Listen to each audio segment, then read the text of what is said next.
Breathe in with the extraordinary and out with the ordinary. Hello everybody, Lord Josh here once again, and today I would like to discuss with you the dangers and risks of weather magic. I think today in the contemporary world of occultism, you get the general consensus from the magical community that a lot of magicians regard spirituality and actual practice to be tranquil and calm and peaceful, and I object to this. I think there's certainly a place for the more meditative practice, but in this situation, in this case, when you're dealing with weather magic, you're dealing with something that is so spontaneous and so raw and real that you're not dealing with something that can easily be contained within a room. I always say if you get the opportunity, take your rituals and your ceremonies outside. Now, I regard rituals and ceremonies to be two different categories of practice. A ritual for me is something that you can do without having much planning behind it. It's relatively low cost and it's relatively low risk. A ceremony is something that requires quite a bit of strategy. I think it must be done outdoors and it's generally very grand and opulent. Now, I do use the words ritual and ceremony interchangeably, and the reason I do that is I think people are more receptive to hearing the word ritual. It's more commonplace now, whereas perhaps ceremony has more of a traditional meaning. But I am very much in the traditional camp. I do everything by the book in terms of my own ceremonies. I don't like to deviate and try these New Age methods. Most importantly, because I think a lot of them are fluff, and I'm very goal and result oriented. I want to make sure that I can generate the best results from my practices as best as possible, and if I can't do that, to me it's a total waste of time. I enjoy very much the feeling of beating and destroying a challenge, getting past it, and I love when I'm exhausted at the end of a ritual. Just as I'm about to conclude it, I love the feeling of being exhausted, knowing that I have put 110% of my effort into that, and a lot of that effort is actually physicality. It's not just the spiritual side of things. And I think today, with the contemporary magic, we're missing out so much on the physicality. I always say with Taoist weather magic, if you're not sweating at the end of it, you're definitely doing something wrong. Now, like most things that have a high risk level, there's generally a high payoff at the end of it. And I would like to share with you an experience, a very frightening and interesting experience that I went through about 6 years ago. And I have gone through similar experiences since then, but none to this level of severity.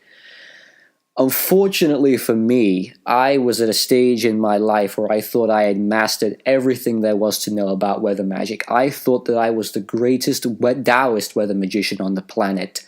And I was beginning to think I was untouchable, almost like a god.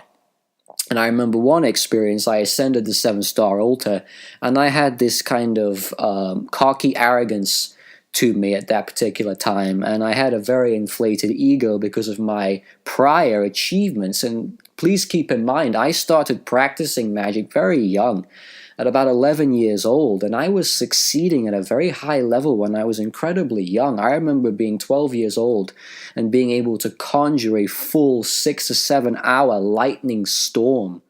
So I had this kind of past record of incredible accomplishments, and I felt as though nothing could ever sway me, nothing could ever defeat me.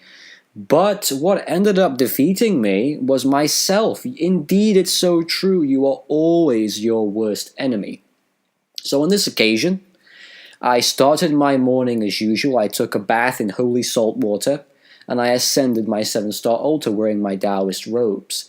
And as I was conducting the ritual, I could feel myself being lost in the power. And that's exactly what you should be, but you should never lose sight of your own common sense. And for me, I threw the common sense straight out of the window, and I was consumed with the desire to become like a god. And I thought, no, I'm going to do this. It's going to happen. This is going to be the ritual where I ascend completely and I can obtain full power constantly. And as I was doing this, I completely neglected my surroundings, and I wasn't paying attention like I should have been to the ceremony itself. And all of a sudden, I remember seeing what looked like black smoke from the back of my giant apple tree in my garden. I was looking at it, I opened my eyes and I saw it.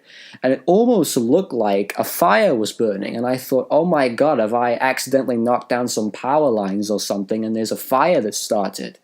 Well, slowly, this black smoke started to turn into almost like a twister. And it was going through my trees, through my plants. It was pulling up a lot of the vegetables and the fruit that I had been growing there for years. It was pulling them all up out of the ground. And it was coming straight towards me, homing in straight towards the 7-star altar. And I was standing there, still kind of in the zone, but at the same time I could feel myself. I could feel the blood coming out of my face and my hands and my feet going numb because I was becoming paralyzed with fear. I was very frightened and afraid of this. And as I was looking at it, it was almost like a reality check right there in the moment. Okay, I've screwed up. And I was thinking very quickly, how can I get around this? How can I diffuse a situation? So this twister was building momentum, was getting much bigger, it was getting louder, and the smoke, it looked like black smoke, like a fire was happening. It was getting thicker and darker until the point where the sky started to get a lot darker around me, and there was almost this dark, gloomy shadow surrounding the entire altar area, and I was really freaking out at that point. So I did try my best in the moment to stop my mind going into full-on anxiety mode, and I was trying to recall the old doctrines that I'd read on what one should do in times of a grave emergency, and believe me, this was it. So I did remember, and they basically say in the books, in Concealing Method of 3 volumes, do not leave the yin-yang magic circle. If something is happening, do not abandon your altar, do not leave the area, stay there and attempt to tame the storm and control it. I was very tempted to run back into my property and hope the storm would pass, but I didn't. I remained within my magic circle. So then this twister literally became a full-on tornado, and it went straight over my house, and I've got pictures here showing you right now. It tore off partially some of the roof, the bricks, and it smashed the windows, and it destroyed some parts of the outdoor altar, even reaching the other side of my property where it destroyed a wing mirror on one of my cars. It was so destructive and loud that I could hear ringing in my ears for hours later on. So again, as I mentioned earlier, do not deviate from the ancient books because they are there to help you. They are there to keep you safe. And in this case, I did just that. I remained in the circle and I calmed down the storm. I stood there with rubble coming off of the top of the roof, bricks and slates and glass falling everywhere except for the yin-yang circle. Not a single piece of debris fell in that area because I was protected, I believe, by a magical force field on that day that was surrounding that particular circle. If it wasn't for that, if I'd have attempted to run into the house, something could have caught me on the way in and I could have easily died that day. Very easily. I could have been killed. Somebody else could have been killed. And I think the thing that scares me the most, if I would have ran away, which I was thinking of doing, the storm would not have passed. I was reading the books after I'd finished this particular ceremony, and as I was calming down, it says that these particular incidents, these emergencies, they do not go away when you go away. You have to stay there, you have to control them, you have to do your best. So if I'd have just completely left the area, the storm would have continued, and who knows what damage it could have done to other people in this farming community. So I had to be so considerate of others, not just thinking of myself, not just being selfish, and that's where the ego thing comes into it. You must use your common sense in these situations. You cannot let your arrogance overcome you and think just because you've been doing this 5, 10, 15, 30 years, you can still fail and you can still royally screw up. And when you do, it's not fair that you drag other people down as well. No matter who you are never immune to failure. And I'm saying that not just to my novice viewers, but also to those who are on YouTube and making videos and are basically what I would consider to be the YouTube gurus. You need to talk about your failures like I'm doing now and open up with your audience and get a discussion going. Get it going, get people talking. And the unique thing about weather magic is, unlike other forms of occultism, weather magic doesn't just affect you.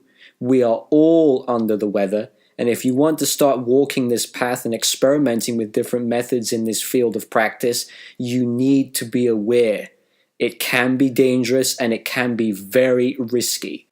But if you do it right, and what I mean by that is you're not getting rid of your ego, you're not canceling your ego, it's still there, but you're acknowledging that it's there, but not letting it disempower you. You sort of have an agreement with your ego that it is there, but you will moderate it, and you will attempt to control it if you can. Otherwise, weather magic is just not for you. It's a beautiful path to walk. It's utterly unique. It's so obscure. It really is the road less traveled by, and it's something that does attract a lot of nonconformists to it. And I think you have to be somewhat extroverted to be able to appreciate the beauty of it, considering how flashy and quite glamorous it really is. And I'm not somebody who's attracted to things just because they look shiny on the surface, but there's so much substance to Taoist weather magic, and the complexity is there too. I don't really like simplicity. I like to dive deep into a working that really gets my mind thinking, and it's intellectual challenge as well as a spiritual one. I thrive off of that. So if you like predictability, peace and quiet, you enjoy the humdrum business as usual occultism, then weather magic is just not for you. You enjoy intensity, and you love the feeling of getting an adrenaline rush when you ascend your altar, definitely try it. But retain your wisdom, stay smart, use your head, not your ego. Thanks for watching, everybody. Take care.